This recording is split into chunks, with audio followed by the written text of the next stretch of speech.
ఇక next mega ఫ్యామిలీలో towering personality mega brother Nagababu. నాటి ప్రజారాజ్యం నుంచి నేటి జనసేన వరకు అప్పుడు అన్నకు ఇప్పుడు తమ్ముడికి కూడా సపోర్ట్ చేస్తూ ఉన్నారు. ఈ జనసేన పార్టీ 100% స్ట్రైక్ రేట్ సాధించడంలో నాగబాబు పాత్ర కూడా చాలా కీలకం.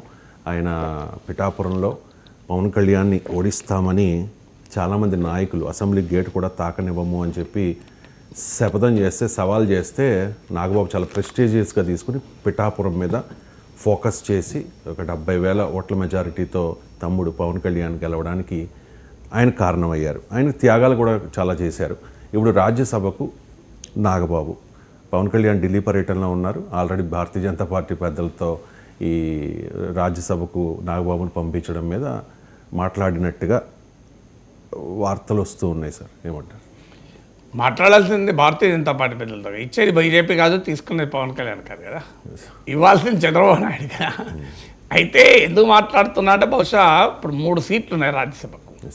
అందులో 2 తెలుగుదేశం, 1 మిత్రపక్షాలకు ఇస్తే అది బీజేపీకి ఇవ్వాలా జనసేనకి ఇవ్వాలా అని. సో 1 టీడీపీ, 1 బీజేపీ, 1 జనసేన ఇస్తే భారతీయ జనతా పార్టీ నాయకులతో మాట్లాడాల్సిన అవసరమే లేదు, చంద్రబాబు నాయుడుతో మాట్లాడితే సరిపోతుంది. ఎందుకంటే బీజేపీకి ఉన్న ఎమ్మెల్యేలు ఎంతమంది మాట్లాడటానికి? డిసిషన్ బీజేపీది కాదు, డిసిషన్ చంద్రబాబు నాయుడుది, నిర్ణయం నరేంద్ర మోడీది కాదు కదా. రాజ్యసభకు సీట్ రావాలంటే ఏమైనా ప్రెసిడెన్షియల్ కోటాలో నామినేట్ చేయాలి నాగబాబుని అంటే మోడీది. సో కానీ నాగబాబును ఆంధ్రప్రదేశ్ అసెంబ్లీ నుంచి పంపించాలంటే ఆంధ్రప్రదేశ్లో కూటమి నాయకుడు చంద్రబాబు నాయుడు. అత్యధిక మంది ఎమ్మెల్యేలు ఉన్నది తెలుగుదేశానికి. తెలుగుదేశం కనుక తానొక సీట్ తీసుకొని 2 సీట్లు 2 మిత్రపక్షాలకు కేటాయిస్తే ఎవరిని అడిగేది కూడా ఏం లేదు. కానీ డెఫినెట్గా జనసేనకు రాజ్యసభ సీట్ ఇవ్వడం న్యాయము. ఎందుకంటే వాళ్ళు పార్లమెంట్ కూడా 2 సీట్లు తీసుకున్నారు. బీజేపీతో పోలిస్తే ఖచ్చితంగా జనసేనకు ఆంధ్రప్రదేశ్లో బలం ఎక్కువ, పవన్ కళ్యాణ్కు ఆంధ్రప్రదేశ్లో గుర్తింపు ఎక్కువ.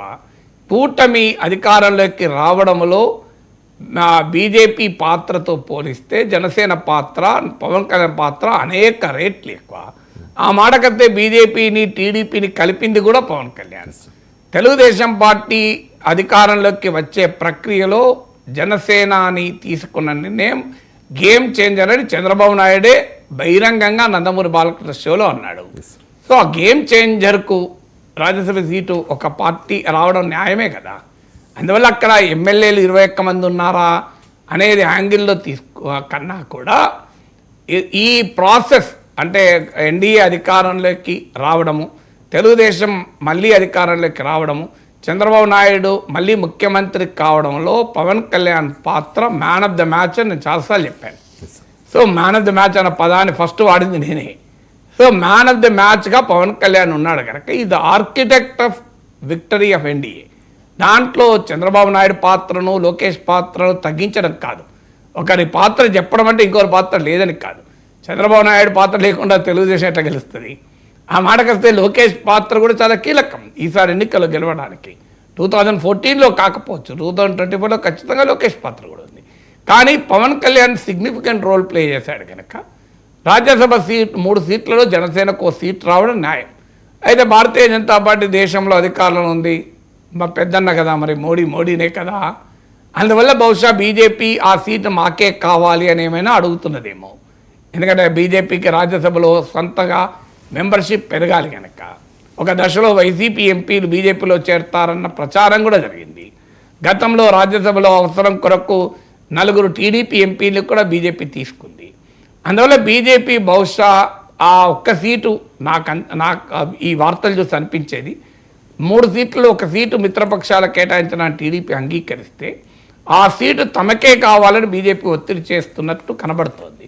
కానీ న్యాయంగా అయితే జనసేనకే రావాలి.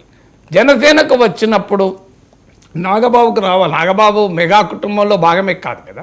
మీరు ఇంతకుముందు చెప్పినట్లు అందరికీ తెలుసు, ప్రజారాజ్యం పెట్టినప్పటి నుంచి జనసేన విజయంలో నాగబాబు పాత్ర చాలా కీలకం అనుమానం. అందువల్ల నాగబాబును చిరంజీవి పవన్ కళ్యాణ్ల సోదరుడిగానే చూడకూడదు కదా. ఆ పార్టీకి నాయకత్వం వహించిన కీలక నేతల్లో కనుక సో నాగబాబు ఇవ్వడం అనేది న్యాయం, జనసేనకి ఇవ్వడం అనేది అంతకన్నా ఎక్కువ న్యాయం. Right sir. ఇక